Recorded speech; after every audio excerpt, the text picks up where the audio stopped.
Voilà, donc je m'appelle donc Christian Chardonnay, je suis directeur de recherche au CNRS, mon laboratoire est le laboratoire de physique des lasers, et aujourd'hui, donc dans le cadre de Savantes banlieue, où le thème est l'humanité face à la nature, je vais vous faire un exposé qui s'intitule Galilée ou une nouvelle vision de la place de l'homme dans l'univers. Voilà. Alors, au cours de cet exposé, je voudrais essayer de vous mettre dans la position que les astronomes, au cours des siècles, se mettaient. Et la première chose qu'ils faisaient, quand ils essayaient de comprendre le monde dans lequel ils vivaient, ben, c'était notamment de regarder le ciel. Et regarder le ciel, ben, c'est surtout très agréable la nuit. Donc là, ici, vous avez une très belle photo du ciel étoilé la nuit, où on aperçoit au milieu la Voie lactée. Alors, si vous êtes vous-même, essayez de vous imaginer que vous êtes allongé dans un grand champ et vous regardez le ciel. Donc, si c'est la nuit, vous pouvez voir des étoiles, mais en fait, la première chose à laquelle il faut se poser la question, c'est à quelle distance l'étoile se trouve. Et en fait, quand on regarde le ciel, on n'a aucune idée de la distance à laquelle peut se trouver l'étoile. Et la seule chose que l'on sait, c'est dans quelle direction se trouve cette étoile par rapport à l'horizon. Donc c'est un angle que l'on va mesurer, mais sans savoir à quelle distance elle se trouve. Donc dans le ciel, à part les étoiles que l'on voit la nuit, ben, le jour, ce que l'on peut voir, c'est le soleil en premier lieu. On peut voir aussi la nuit, on peut voir très bien la lune. Le jour, on peut la voir aussi. N'importe quand, en fait. Et donc, mais quand on voit la lune et le soleil dans le ciel, a priori, on ne sait pas quel est le plus proche de la Terre. Alors en réalité, évidemment, on sait que la Lune est beaucoup plus proche de la Terre que le Soleil, et on le sait notamment lorsque dans son mouvement, il arrive de temps en temps que la Lune passe devant le Soleil. Donc ça, c'est l'information que nos ancêtres avaient, c'est qu'on savait bien que la Lune était devant le Soleil, notamment lorsqu'il y avait des éclipses solaires. Et vous voyez une éclipse totale qui s'est produite le 27 mars 2006, une superbe éclipse totale, et qui est absolument magnifique. Alors, je voudrais attirer votre attention sur plusieurs points là-dessus. La première chose qui est tout à fait remarquable, et c'est ce que les ancêtres, les Grecs notamment, les astronomes grecs ont observé, c'est que le Soleil, la Lune sont parfaitement circulaires. Ce sont des sphères parfaites. Voilà. La deuxième chose extraordinaire, et là qui est beaucoup plus exceptionnelle, je dirais, c'est que on voit que la Lune semble être exactement de la même taille que le Soleil. Alors évidemment, ce n'est qu'une illusion d'optique, hein, mais en fait, ce que cela veut dire, ça veut dire que la taille de la Lune ou du Soleil, ça se regarde, c'est mesuré essentiellement par un angle, l'angle que je vous montre là ici. Hein, voilà. C'est l'angle qui délimite les bords du Soleil et de la Lune. Alors la Lune, bien qu'étant beaucoup plus proche, elle peut donner l'apparence d'avoir une ouverture angulaire égale à celle du Soleil parce que, voilà, parce que c'est à une bonne distance. Et donc la Lune, on sait qu'elle est maintenant à 3 de la Terre. Le Soleil, lui, il est beaucoup, beaucoup plus loin, mais donc beaucoup, beaucoup plus gros. Il est à 1,4 million de kilomètres. Mais le diamètre angulaire apparent est de l'ordre de 30 minutes. 30 minutes, ça veut dire un demi-degré. Alors, ce n'est pas tout à fait vrai parce qu'en fait, eh bien, la Lune et le Soleil ne sont pas à des distances parfaitement constantes. Hein. Tourne pratiquement selon des cercles, la Lune tourne pratiquement selon un cercle autour de la Terre, mais pas tout à fait.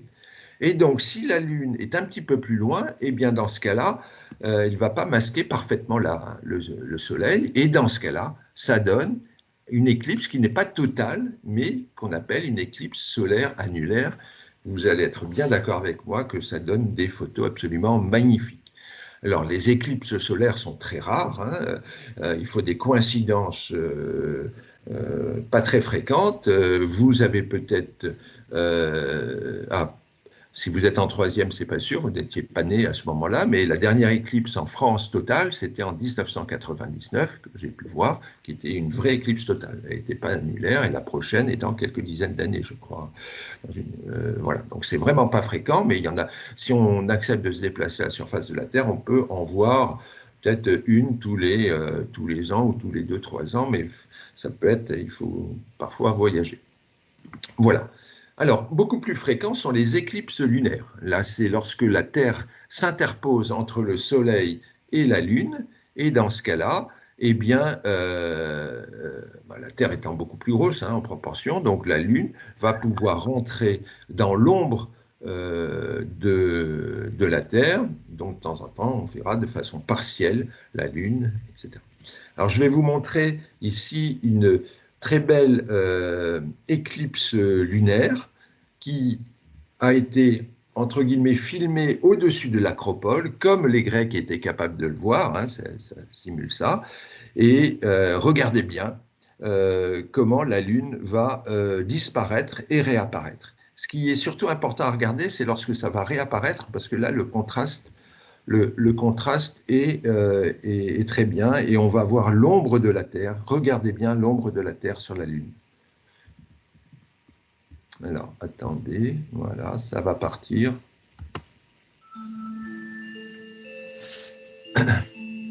Donc, vous voyez la Lune qui avance. Donc, il y a des nuages, donc c'est pour ça qu'au début, on ne voit pas. Mais là, progressivement, la Lune va disparaître. Voilà, elle est pratiquement, on la voit pratiquement plus. Et bientôt, on va la voir réapparaître. Et regardez bien. Si tu gagnes, vous pouvez améliorer la visibilité. Et on a mis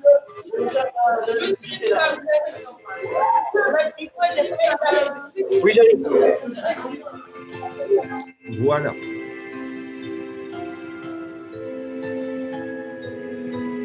Donc, ce que vous avez vu là, et j'attirais votre attention, à la fin, on voyait l'ombre de la Terre, et donc la forme sphérique de la Terre apparaissait.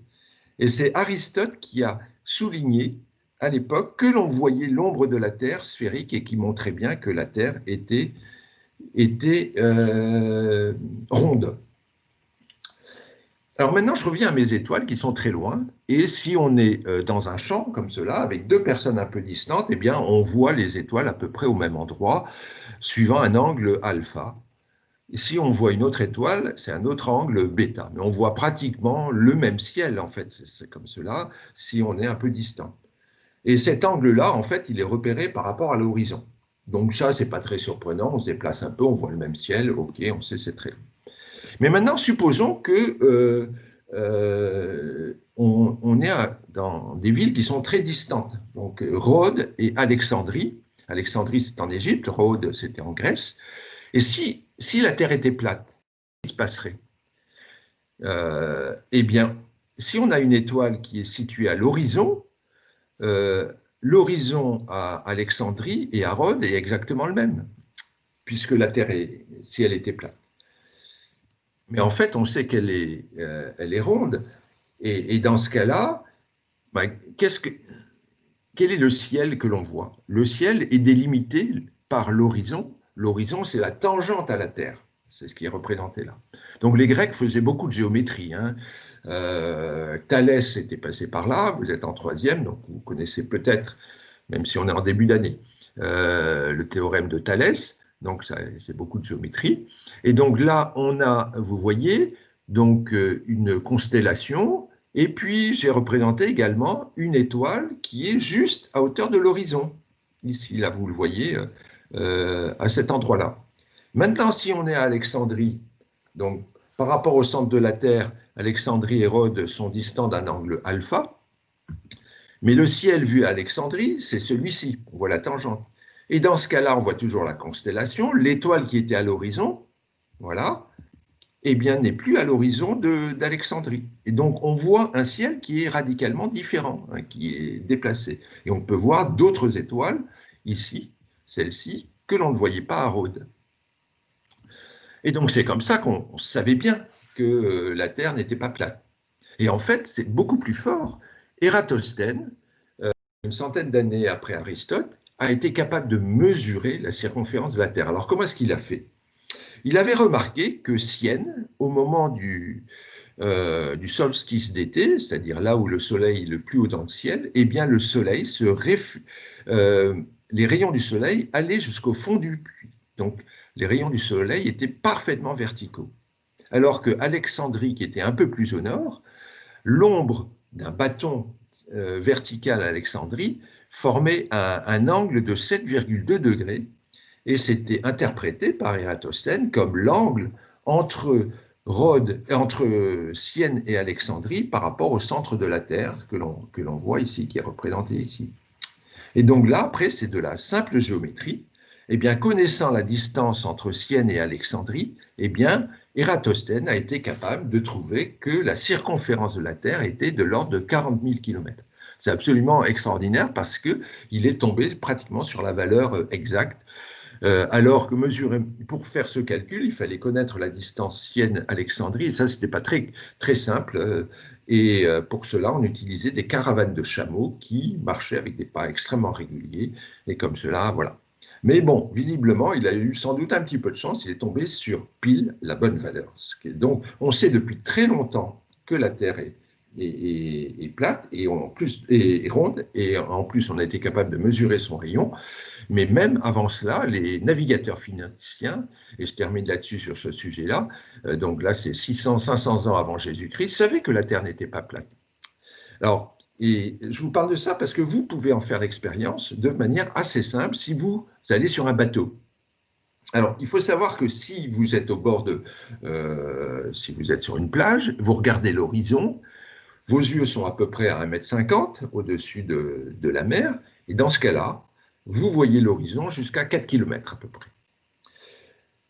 À Alexandrie, il y avait un phare de hauteur 135 mètres, et là, les Phéniciens voyaient le phare lorsqu'il était à 40 km à la côte d'Alexandrie.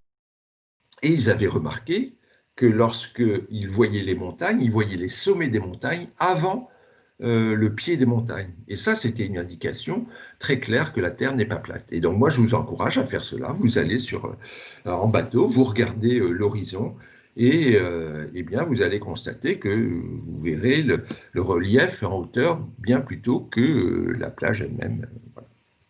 Donc, on le sait. Alors, on a eu une confirmation éclatante du fait que la Terre était ronde lorsque les astronautes des missions américaines Apollo sont allés sur la Lune. Et là, vous avez une photo de la Terre prise de la Lune où on voit bien qu'elle est toute ronde. Alors, en fait, ça, ce n'est pas la preuve que la Terre est ronde, c'est une confirmation qu'elle est ronde, et que l'on sait ça depuis longtemps. Alors, j'insiste là-dessus parce que ça paraît tellement évident peut-être, mais vous savez qu'en France, 9% des gens pensent que la Terre est plate. Et aux États-Unis, c'est encore pire, il y a 20% des gens qui pensent qu'elle est plate. Donc, dans votre classe, si vous êtes une classe de 25 élèves, statistiquement, il y en a peut-être 2-3 qui pensent cela. Alors, par pitié, arrêtez de croire que la Terre est plate. On sait très bien, et pas uniquement, il n'y a pas de magie derrière cela. Il y a plein de preuves expérimentales que la Terre est ronde. Voilà. Donc, et Aristote le savait, et il avait vu par l'ombre de la Terre sur la Lune, et vous pouvez le vérifier. Voilà. Alors maintenant, je continue un petit peu, je reviens à regarder le ciel. Très belle photo du ciel, euh, et voici une autre photo du ciel, prise, alors ça c'est en Amérique du Nord, prise avec une pause de plusieurs heures. Et ce que l'on voit, c'est qu'on a l'impression, donc ce sont les étoiles, et on se rend compte que les étoiles semblent tourner autour d'un point fixe. Et en fait, elles tournent autour d'un point fixe, en apparence, on y reviendra, autour de l'étoile polaire. Et lorsqu'on est dans l'hémisphère sud, eh bien, c'est la même chose. On a l'impression, si on fait le même. Donc, ça, c'est une photo qui est prise au Chili, l'un des plus grands observatoires de la Terre, qui se situe à 4000 mètres d'altitude, parce que c'est là où l'air est le plus pur. Et lorsqu'on prend une photo comme ça, avec une pose très très longue, eh bien, on voit que les étoiles dessinent des arcs de cercle. Donc, voilà. Et donc, cette vision-là du monde, eh bien, a été interprétée par Aristote de la façon suivante. Et donc, ça, c'est la première vision du monde. Donc, c'est 384-322 avant Jésus-Christ. Comment est-ce qu'il a décrit le monde? Et cette vision s'est imposée pendant 1 millier d'années à peu près, même plus que ça, mais, presque 1500 ans. Sa vision du monde, c'était de dire que la Terre est fixe au centre du monde. Quand on est sur Terre, on a l'impression que la Terre ne bouge pas. Il disait que la Lune et le Soleil tournent autour de la Terre. Il disait que les étoiles, qui étaient situées très très loin, étaient sur une sphère qu'on appelle la voûte céleste et qui tourne aussi autour de la Terre. Et c'est vraiment l'impression qu'on a. On a l'impression que les étoiles sont en train de tourner, elles sont fixes les unes par rapport aux autres et tournent autour de la Terre. Donc elles sont fixes dans le ciel et cela veut dire qu'elles sont fixes les unes par rapport aux autres, comme si elles étaient collées sur une sphère rigide et transparente. Et donc Aristote distinguait le monde en deux parties. Le monde supralunaire, qui commence à la Lune, et tout ce qui est au-dessus de la Lune, et c'est le monde de la perfection. Les astres sont des sphères parfaites, tout se déplace autour de la Terre selon un mouvement circulaire. Le cercle, la sphère sont des figures géométriques parfaites par excellence.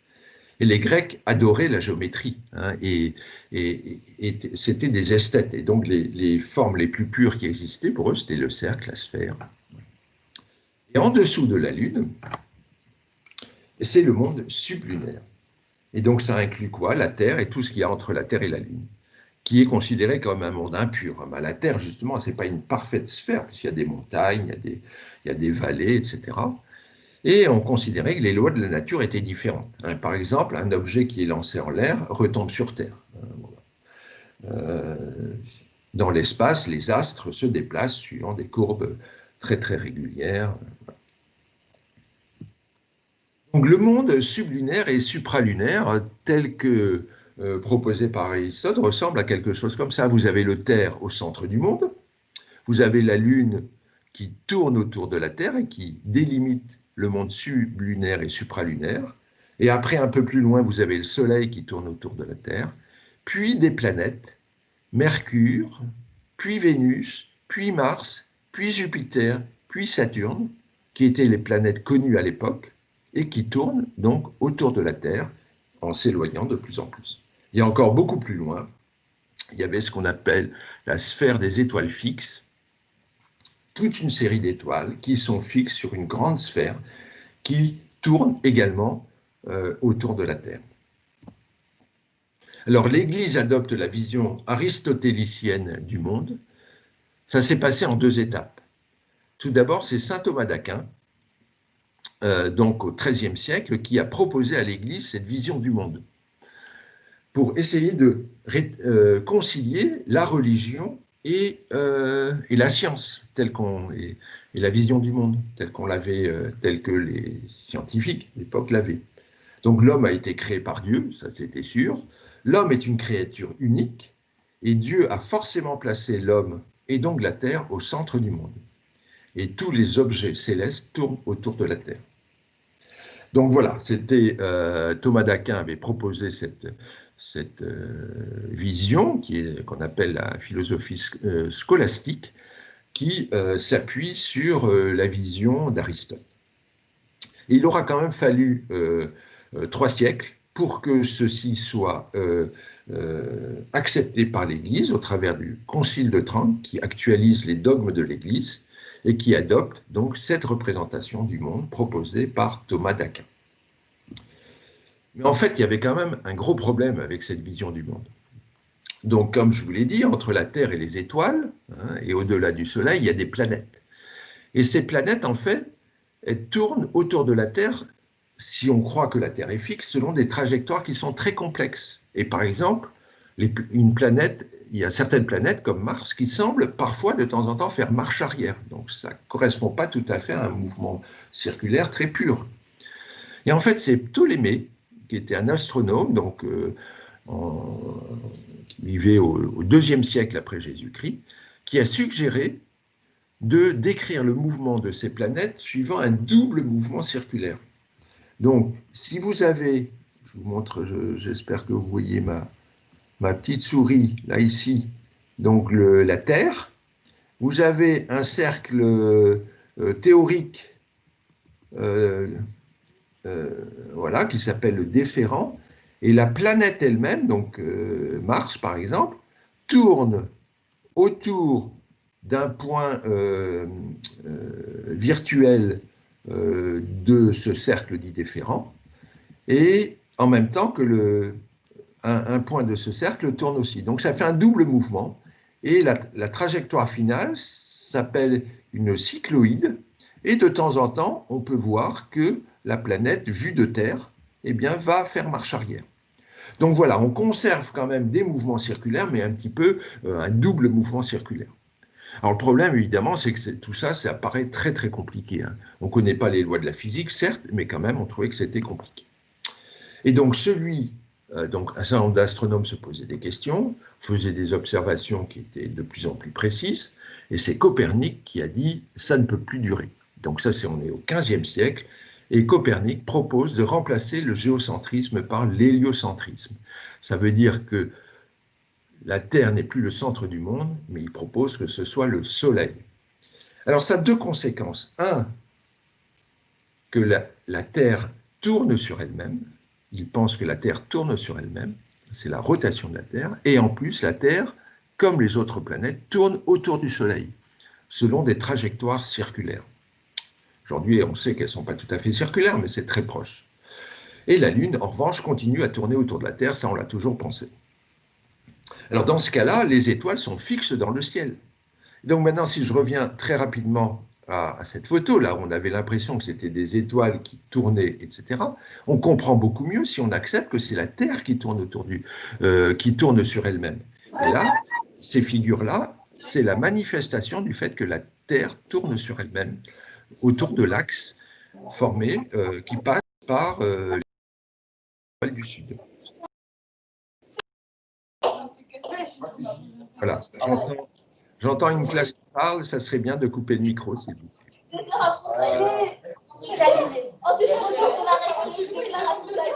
Monsieur Gela, s'il vous plaît. Est-ce qu'on peut couper le micro, s'il vous plaît? Il faut couper le micro. Mais je crois que tu peux. Attends, on peut le faire. Mireille? Oui. Tu t'en occupes? Je viens de couper le micro, c'est bon. D'accord. Okay. Très bien, donc je continue. Donc voilà, donc maintenant on a une vision qui est quand même beaucoup plus simple, avec des mouvements beaucoup plus simples, la Terre qui tourne sur elle-même, la Terre et les planètes qui tournent autour du Soleil, suivant des cercles, la Lune qui tourne autour de la Terre, les étoiles qui sont fixes dans le ciel. Mais en revanche, mais pourtant, alors que ce sont des mouvements beaucoup plus simples, c'est quand même très difficile à croire à l'époque, parce qu'on ne sent pas la Terre tourner, la Terre bouger. On ne sent pas la Terre qui tourne sur elle-même, on ne sent pas la Terre qui tourne autour du Soleil. Et donc Copernic, à l'époque, a beaucoup hésité à publier ses travaux, car c'était contraire à la doctrine de l'Église. Hein. Donc il ne les publie qu'en 1543, l'année de sa mort. Luther, qui était un théologien protestant, a qualifié cette théorie de sotte, justement parce qu'elle n'était pas compatible avec la vision de l'Église. Et l'ouvrage de Copernic a été placé à l'index en 1616, car incompatible avec les Saintes Écritures. Placé à l'index, ça veut dire publier le livre, plus d'autres faire référence, éventuellement on pouvait le brûler en place publique. Voilà, donc c'était quand même assez violent. Et d'ailleurs, quand je dis violent, ce n'est pas un vain mot, puisqu'il y avait Giordano Bruno, qui était un adepte, qui était un jeune astronome, qui était un adepte de la thèse de Copernic, donc qui défendait mordicus l'héliocentrisme. Eh bien, il a été arrêté, et 8 ans plus tard, il a été brûlé en place publique à cause de ses thèses hérétiques, et qu'il n'avait pas accepté d'y renoncer. Et c'est là-dessus qu'arrive Galilée. Alors Galilée, il est né juste après la mort de Copernic. Donc il est né à Pise, il est mort à côté de Florence, c'était un mathématicien, un géomètre, un physicien, un astronome. Et il est considéré comme le fondateur de la physique. Donc Galilée a une œuvre vraiment majeure, assez considérable, je ne pourrais pas vous parler de tout, mais c'était, je vais insister sur un certain nombre d'observations qu'il a faites et des conclusions qu'il a faites. Et donc, une des choses qui l'a beaucoup aidé, c'est la fameuse lunette de Galilée qu'il a développée. Et vous le voyez sur cette image, où il tient sa lunette, et il existe 2 exemplaires que l'on peut voir au musée de Florence. Et donc, cette lunette, c'est pas lui qui l'a inventée proprement dit, ce sont des opticiens néerlandais qui s'en servaient pour regarder des bateaux de loin, ça servait pour la navigation, donc c'est assez pratique, ça grossit les objets, hein, c'est ça. Et ça peut paraître bête, mais il faut le dire qu'une des choses originales qu'il a faites, il a été le premier à utiliser cette lunette pour regarder le ciel. Et qu'a-t-il vu? Eh bien, ce qu'il a vu, c'est publié dans un ouvrage de 50 pages, hein, il est très court, qui s'appelle « Le messager des étoiles » et que l'on peut trouver aujourd'hui, hein, c'est facile à commander, et c'est tout à fait passionnant. Et là, il publie cet ouvrage en 1610 et il révèle un certain nombre d'observations qu'il fait grâce à cette lunette. Donc vous avez ici la couverture de ce livre-là, et la première chose qu'il regarde, c'est assez naturel, c'est le plus facile à regarder. Et contrairement à ce qu'on croyait à l'époque, la Lune n'est pas du tout un astre parfait. Galilée, vous vous souvenez, on considérait que la Lune, c'était une sphère absolument parfaite, et Galilée, en regardant la surface de la Lune, observe qu'elle est rugueuse. Elle présente des cratères, et donc, avec donc, du relief, qui présente donc des ombres qui évoluent en fonction de l'orientation de la Lune par rapport au Soleil. Et ça change complètement la vision que l'on a de la Lune, quoi. Et alors, il était très très précis, c'était un observateur extrêmement attentif, il faisait des superbes dessins, on n'avait pas d'appareil photo à l'époque, et voilà, 2 dessins, mais il était capable de le faire comme ça à différents moments de la nuit, et il voit l'ombre de ces cratères qui évoluent en fonction du mouvement apparent de la Lune. Il a regardé aussi la Voie lactée qui apparaissait et les nébuleuses qui, lorsqu'on les regarde à l'œil nu, ressemblent à des grands nuages blanchâtres. Et en fait, avec sa lunette astronomique, il a constaté que ces grands nuages blanchâtres, en fait, masquent une multitude d'étoiles. Donc voilà, donc là en soi c'est pas complètement révolutionnaire, il apporte de l'information, mais simplement on constate qu'il y a beaucoup plus d'étoiles que ce que l'on pensait, mais qui sont fixes dans le ciel sur la fameuse voûte céleste. Mais là où il y aura eu une révolution absolument majeure, où là ça aura été un tremblement de terre dans la vision du monde, c'est lorsqu'il a regardé Jupiter. Alors Jupiter, il a fait cette observation le 7 janvier 1610. Et la première chose qu'il a observée, c'est que Jupiter, c'est pas comme une étoile, c'est une boule. Il voit que c'est une dimension, qui est un petit peu aplatie d'ailleurs. C'est ce que l'on voit au centre ici, sur cette figure-là. Ça, c'est Jupiter, qui est une petite boule un peu aplatie. Et il constate qu'il y a 3 étoiles, qu'il appelle des étoiles au début, qui sont pratiquement alignées.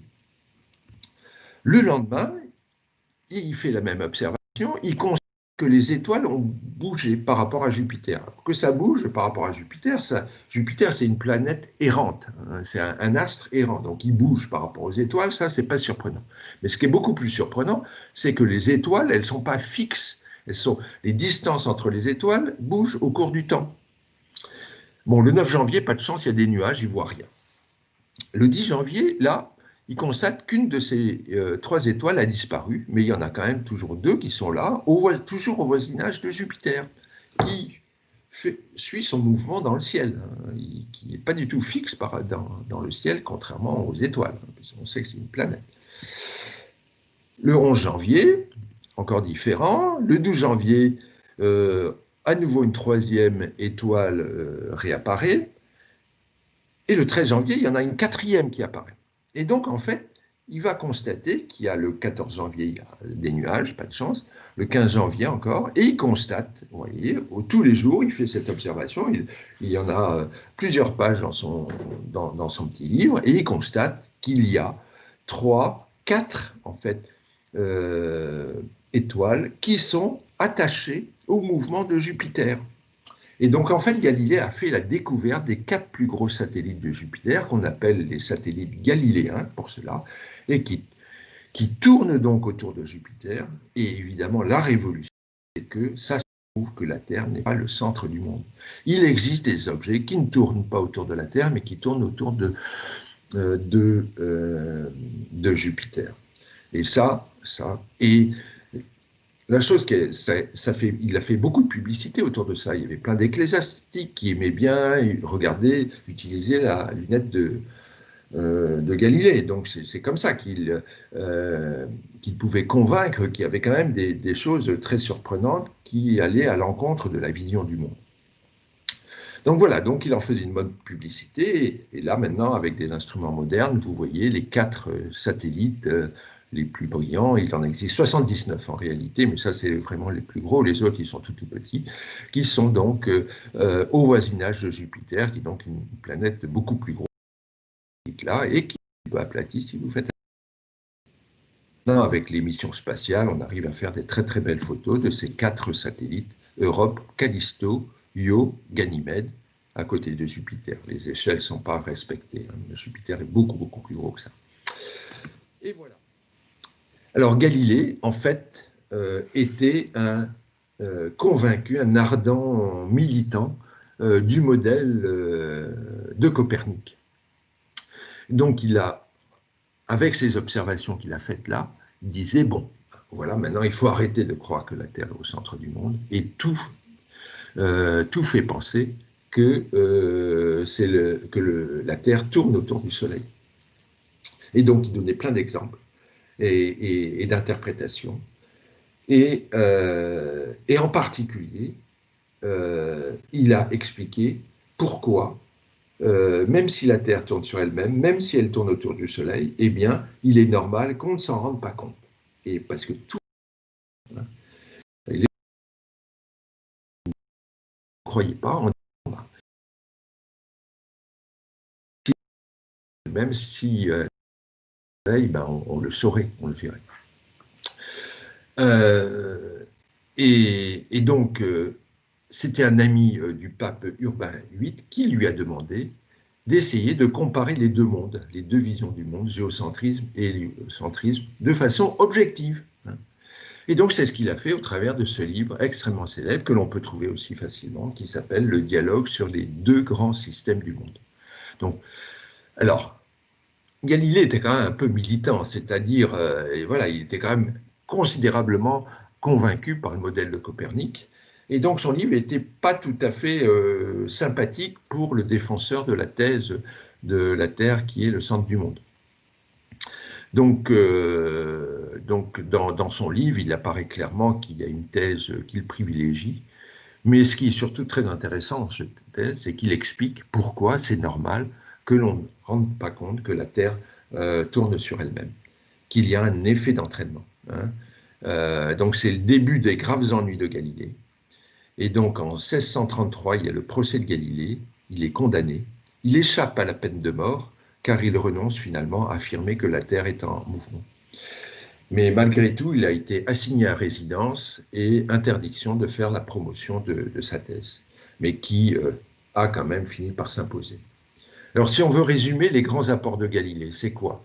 C'est qu'il a été capable d'observer de façon très très soigneuse et méticuleuse la nature, qu'il a exercé avec un grand esprit critique ces différentes observations. Et c'est pour ça qu'il est considéré comme l'inventeur de la physique moderne. Alors, juste, et je termine là-dessus, pour expliquer pourquoi c'était pas si évident que ça et pourquoi il a fallu se battre pour imposer le modèle que la Terre tourne sur elle-même. C'est que si on fait des petits calculs, la Terre, elle tourne sur elle-même en 24 heures, ça vous le savez. Donc, à Paris, eh bien, comme c'est une boule de 40 000 km de circonférence, à Paris, ça veut dire que Paris tourne autour de l'axe de la Terre à une vitesse de 1000 km/h. Donc nous-mêmes, en ce moment, à cause de la rotation de la Terre, on se déplace à 1000 km/h. Donc c'est quand même extrêmement rapide. Comment se fait-il qu'on ne s'en rende pas compte? Mais qui plus est, la Terre tourne autour du Soleil en 365 jours. On est à 1,4 million de kilomètres du Soleil. Donc pour le faire en 365 jours, eh bien, il faut que la Terre se déplace à 30 km à la seconde, vous imaginez, soit 108 000 km à l'heure. Donc vous voyez, ce sont des mouvements qui sont extrêmement rapides. Et pourtant, on ne les ressent pas. et c'est ce qu'a expliqué Galilée dans son livre, je ne peux pas le détailler, je vous invite à le lire, que tout, en fait, tout est entraîné dans ces... Et les gens qui ne croyaient pas que la Terre tournait comme ça autour du Soleil, ils disaient, mais si on lance une pierre en l'air, à un moment donné, elle devrait partir à très très grande vitesse quand elle est libre comme cela. Mais en fait, il y a un effet d'entraînement. Et en fait, on ne se rend pas compte de ces mouvements parce que tout est entraîné dans ces mouvements. Et toutes les lois de la physique sont les mêmes lorsqu'on est dans des référentiels au repos ou en mouvement. Les lois, tout va se comporter de la même manière. Le mouvement en tant que tel n'est pas déterminant. Et c'est pour ça que lorsqu'il peut être très très important, si tout est en mouvement, eh bien on ne s'en rend pas compte. Voilà, j'en termine là. Galilée, c'est un personnage, donc c'est ce qu'on considère comme l'inventeur de la physique moderne, mais il s'inscrit dans toute une histoire qui a commencé à Aristote. Vous vous rappelez que j'ai dit que Aristote a donné une indication du fait que la Terre était ronde, c'était le premier, avec l'ombre sur la Lune, mais il a considéré, donc il s'est gravement trompé, que la Terre était au centre du monde. Copernic a été le premier à suggérer et à démontrer d'une certaine manière que la Terre tourne autour du Soleil. C'est l'héliocentrisme a remplacé le géocentrisme.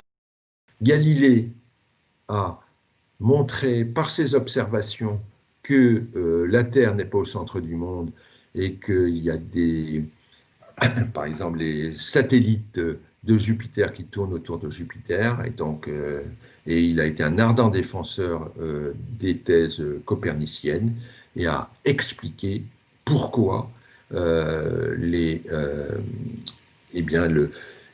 mouvements de la Terre n'étaient pas ressentis grâce à cet effet d'entraînement, et il a introduit la notion de référentiel en mouvement.